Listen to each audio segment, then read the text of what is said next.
आज हमारे साथ में एक भैया जुड़ चुके हैं। भाई ये सबसे पहले मैं बात करूँगा, अभी येलो अलर्ट था, एम्बर अलर्ट है, अभी फिर देखिएगा सारे संस्थान बंद हैं। छात्रों की लाइफ पे, एक स्टूडेंट लाइफ पे क्या फर्क पड़ रहा है अभी फिलहाल में? देखिए, सबसे पहली बात ये है कि सबसे पहली बात ये है कि यहाँ पे छात्रों के लिए सरकार को छात्रों पे तो एक जरा सा कोई ध्यान है ही नहीं। उनको अपनी सत्ता और अपनी क्या बोलते हैं सरकार के लिए चिंता है। आप देखिए दिल्ली में क्या हालात हैं, लोग 500 किलोमीटर, 1000 किलोमीटर, 1200, 1500 किलोमीटर, मैं ही देखूँ, मैं बिहार से हूँ, परिवार वाले रहते हैं। ठीक है, हम परिवार को छोड़कर यहाँ आए हैं, ठीक है, पढ़ाई के लिए।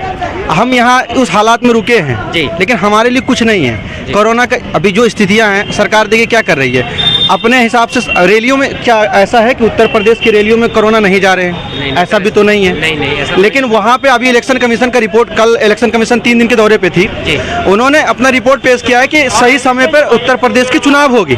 बताइए मतलब क्या है, कहाँ जा रही है? इसमें तीसरी लहर आ रही है, लेकिन उन्हें चुनाव कराने की जल्दी। वही तो आप देखिए इस चीज को, आप इस पर गौर कीजिए कि आप सरकार देखिए क्या लोग, छात्रों के क्या हालात है, बेरोजगारी का हालात है, ठीक है, शिक्षा का स्तर, यहाँ कोरोना कहाँ बैठता है? सिर्फ स्टूडेंटों में है, ठीक है, सिर्फ स्टूडेंटों में। एक कोचिंग बंद हो जाएगा, कोरोना सही हो जाएगी क्या? रैलियों में नहीं जा रही है कोरोना? नहीं जा रही है, जा रही है ना भाई। लोग उत्तर प्रदेश पिछले सेकंड लहर के उत्तर प्रदेश के हालात को देखिए, जो हालात बने थे, मतलब कोई ऐसे घर नहीं है जिसके यहाँ से कोई अपने जानने वाले को नहीं खोया हो। उसके बाद क्या रिपोर्ट देते हैं सरकार? रिपोर्ट देती है कि हमारे यहाँ से कोई भी लोग ना ऑक्सीजन के कारण से मरा है, ना ही कोरोना से कुछ हुआ है। अच्छा, अब छात्रों को क्या करना चाहिए? क्या कहीं प्राइवेट जॉब करनी चाहिए? क्या करे छात्र? एग्जाम हो नहीं रहे तो बताइए। देखिए क्या एग्जाम है ना, सब सरकारों की वही हालात है। हम बात करते हैं यूपीएससी की, तो यूपीएससी में भी हिंदी माध्यम का रिजल्ट बहुत खराब है, ठीक है। ऐसा नहीं कि हिंदी माध्यम के बच्चे पढ़ते नहीं हैं, ठीक है, लेकिन फिर भी भेदभाव किया जा रहा है। और हम उस देश में हिंदी माध्यम के साथ भेदभाव किया जा रहा है जहाँ पर हिंदी मात्र, मतलब हिंदी मातृभाषा है, ठीक है। किस प्रकार का भेदभाव, थोड़ा सा एक्सप्लेन कर पाए आप? देखिए जैसे क्या है ना कि अगर आप ही किसी क्वेश्चन का आंसर हिंदी माध्यम के बच्चे, हिंदी माध्यम के बच्चे अगर किसी क्वेश्चन को आंसर देते हैं, अगर 10 नंबर का क्वेश्चन तो उसे 5 नंबर मिलते हैं, ठीक है। और वही इंग्लिश माध्यम के बच्चे हैं, उसको उसी क्वेश्चन पे उसी कंटेंट कम ही होगा, बट उसको 7 नंबर मिलेंगे, ठीक है। आप इंटरव्यू में इसी चीज को देख लीजिए, आप इंग्लिश में बात किए एक अलग इफेक्ट जाता है, मतलब हमारा मातृभाषा को तो आप गढ़ना चाह रहे हैं, आप ब्रिटिश से भी खराब हो गए हैं। अच्छा, ब्रिटिश तो ही चाहती थी ना कि हिंदी भाषा को दबा दे, आप वही उसी के रूल पे चल रहे हैं। आप कहते हैं हिंदुत्ववाद। हम भारत एक लोकतंत्र देश है जहाँ के हमें संविधान सबसे बड़ी महत्व, हमारी संविधान हमारे लिए सबसे इम्पोर्टेंट है। आप 2-4 दिनों की पहले की बात बताता हूँ, यहाँ संविधान को तार किया जा रहा है। अच्छा। हरिद्वार में देखिए धर्म संसद हो रहे हैं, ठीक है। आप यहाँ पे रायपुर में धर्म संसद हुए। अब गांधी जी बताइए, जो राष्ट्रीय पिता है उनको गाली दी जा रही है। कहाँ पहुँच रही है देश? आप इसके बारे में सोचिए, कहाँ?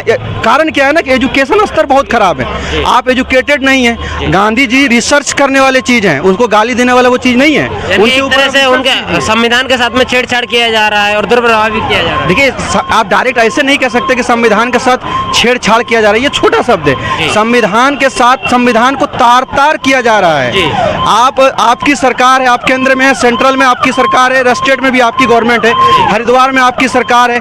आप जो व्यक्ति मतलब देश की 5 ट्रिलियन डॉलर की इकोनॉमी की बनाने के सपने देखता हो जो, अरे आप 5 ट्रिलियन के सपने छोड़ दीजिए, जीडीपी कहाँ नेगेटिव में चला गया देखते हैं, ठीक है।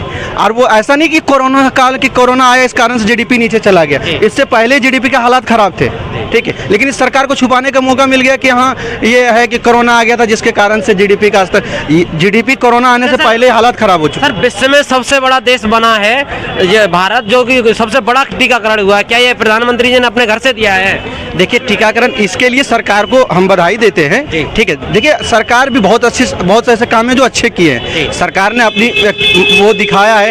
और फ्रंट वर्कर जो हमारे स्वास्थ्य कर्मी लोग हैं, उन्होंने अपने जान पे खेला है, और उसके लेकर ये दायित्व ये जो है ना, इसका सारा श्रेय वो हमें फ्रंट वर्कर को जाना चाहिए। लेकिन यहाँ पे तो पार्टी अपने क्या बोलते हैं उसका श्रेय अपने लेने को चाह रही है। प्रधानमंत्री अगले होड़ में है। अब यूपी में देखिए, मैं आपको एक एग्जाम्पल से समझाता हूँ। यूपी में क्या है, पहले तो एक चेहरा से चुनाव होता था कि मोदी जी हमारे चेहरे हैं, ठीक है, कि मोदी जी के नाम पर पिछले बार 2014 में चुनाव हुआ। बिल्कुल सर। उसके बाद क्या हुआ, काम नहीं कर पाए आप, जी। जनता के बीच में आक्रोश है, जी। ठीक है। तो अब क्या कर रहे हैं कि अब पार्टी को ना करके किसी व्यक्तित्व के विचार व्यक्तित्व पे आप वोट मांग रहे हैं, ठीक है। अब योग कह रहे हैं योगी है तो संभव है, जी। ठीक है। तो आप काम गिनाइए ना, आप काम क्यों नहीं गिना रहे हैं? आपके शासनकाल में छह पत्र हुए, परीक्षा पत्र हुए, जिसमें 6 के 6 लीक हुए।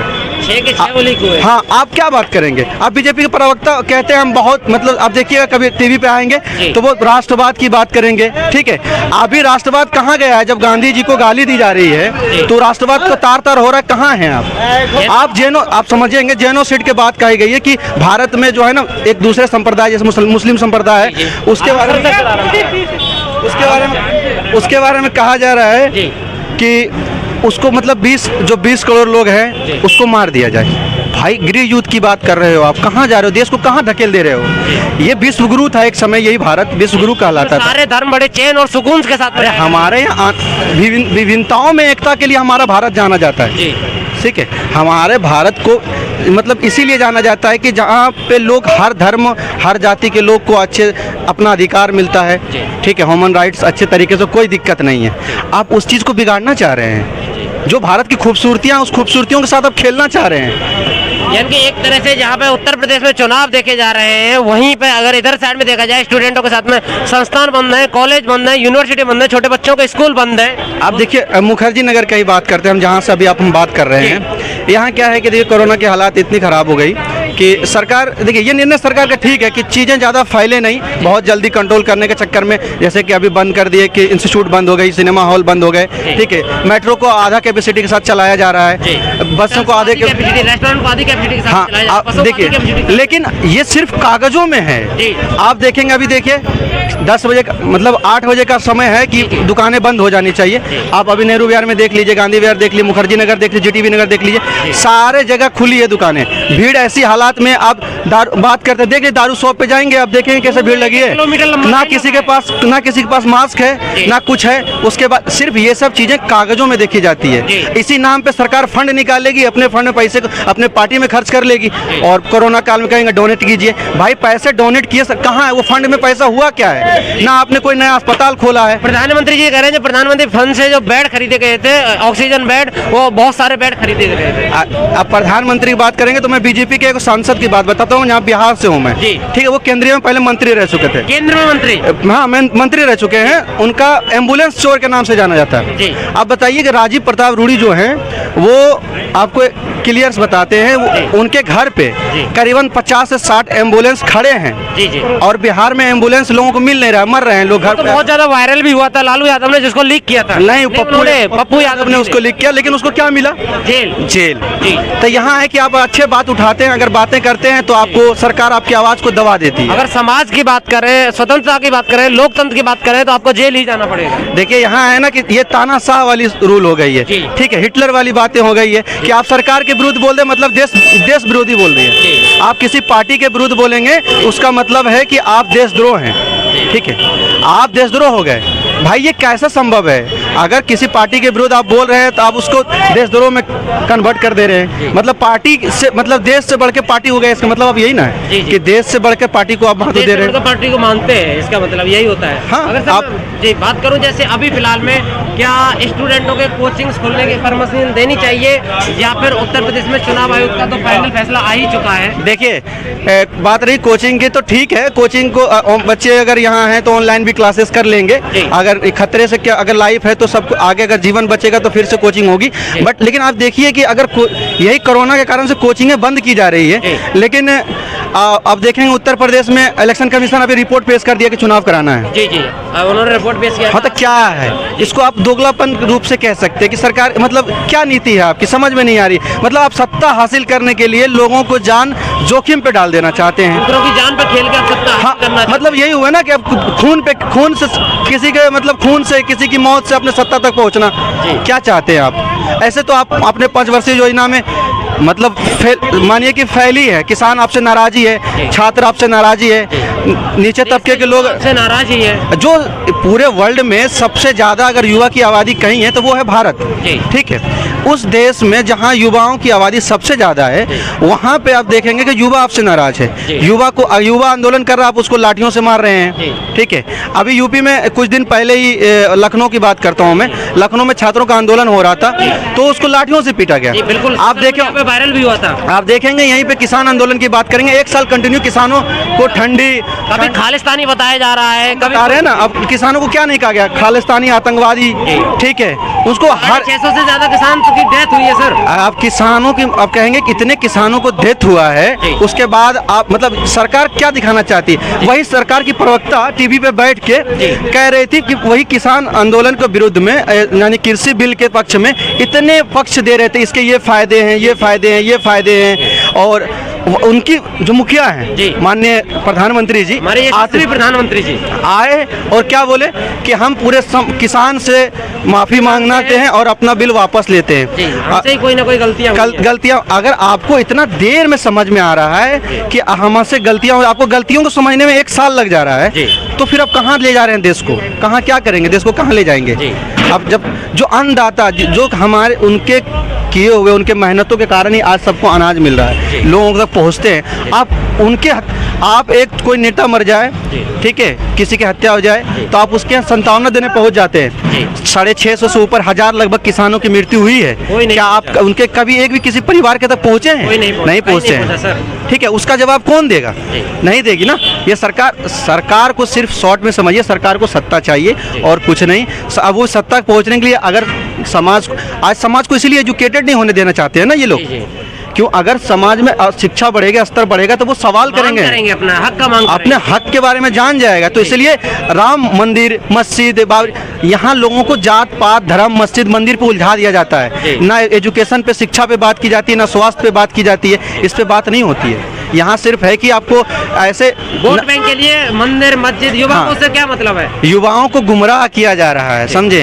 और युवा गुमराह होने का रीजन है ना कि आप उसको, युवाओं को उस स्तर का शिक्षा नहीं मिल पाती है। आज हमारे जो हालात है गरीबी का, हर बुराई का जड़ है एजुकेशन, यानी कि शिक्षा की कमी। अगर जिस दिन समाज में शिक्षा का स्तर अच्छा होगा तो समाज से आवाज़ उठेगी।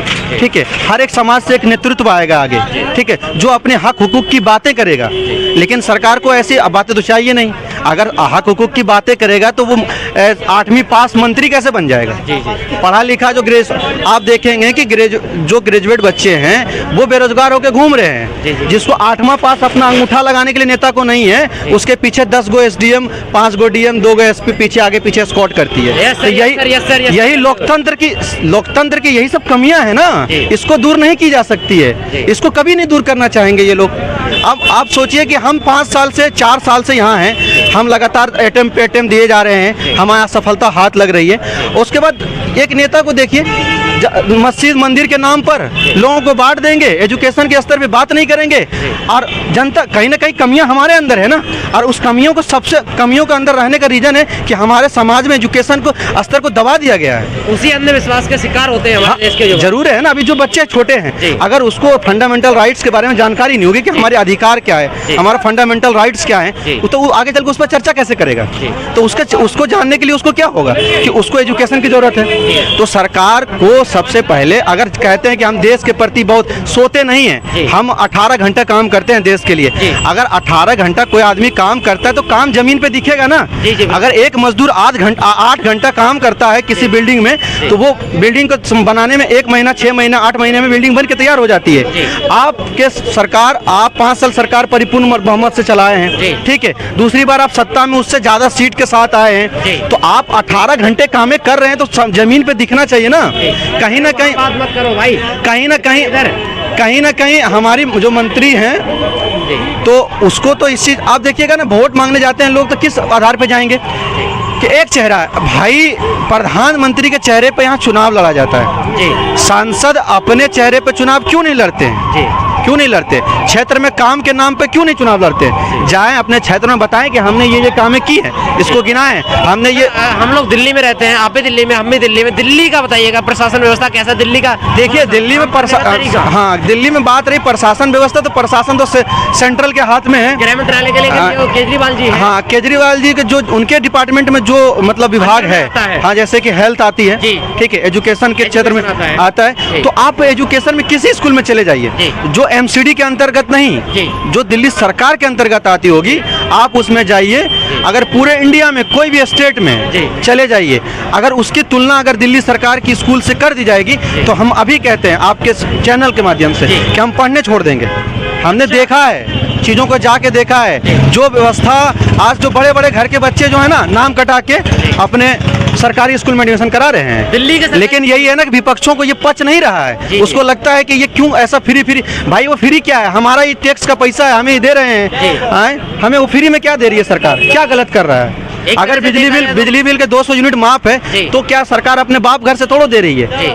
विपक्ष को इसमें पेट में दर्द क्यों हो रहा है? वो तो हमारे टैक्स का पैसा है ना, तो हमारे ऊपर खर्चा कर रहे हैं। महिलाओं के लिए यात्रा, आप सोचिए कि एक कोई मिडिल क्लास की जो मतलब महिलाएं हैं, कहीं काम करती है, तो माता बहनें भी हो सकती है। हाँ, मान लीजिए कि हमारी माता बहन अगर कहीं काम करती है, तो एक महिलाओं को कितना वेतन मिलेगा? 8,000 7,000 रुपये, लास्ट 10,000, मैक्सिमम 10,000। अगर उसके आने जाने की बिजली के मतलब किराए के पैसे बच जाएंगे, बिजली के पैसे बच जाएंगे, पानी के पैसे बच जाएंगे, उसी चीज को वो अपने बच्चे को एजुकेशन में लगाएंगे। ठीक है, तो बच्चा एजुकेशन, देखिए यहाँ के जो है ना, जो मूलभूत जो आवश्यकता है, उस चीज को पकड़ी है दिल्ली की सरकार ने, और उसका हालात, उसका परिणाम दिख रही है कि सरकार लगातार दिन ब दिन, और उम्मीद है, हम तो यहाँ स्टूडेंट है, लेकिन आसपास के लोगों से मिलते जुलते हैं, लोकलों से बात चलती है कि उम्मीद है कि एमसीडी में भी आम आदमी पार्टी अच्छा करेगी। अभी पंजाब में भी अच्छी खासी सीटें। हाँ, देखिए ना, यहाँ पे चंडीगढ़ में मैंने देखा था, चंडीगढ़ में 13 सीटें उसने, 14 सीटें उसने जीती है, आम आदमी पार्टी ने। सारे नीचे रहे। हाँ, और अभी है कि दिख रहा है, देखिए जहाँ जहाँ जनता शिक्षित है, ठीक है, वहाँ बदलाव जरूरी है। ठीक है, अब बाकी थैंक यू सो मच, आपसे बात करके सर हमको अच्छा लगा।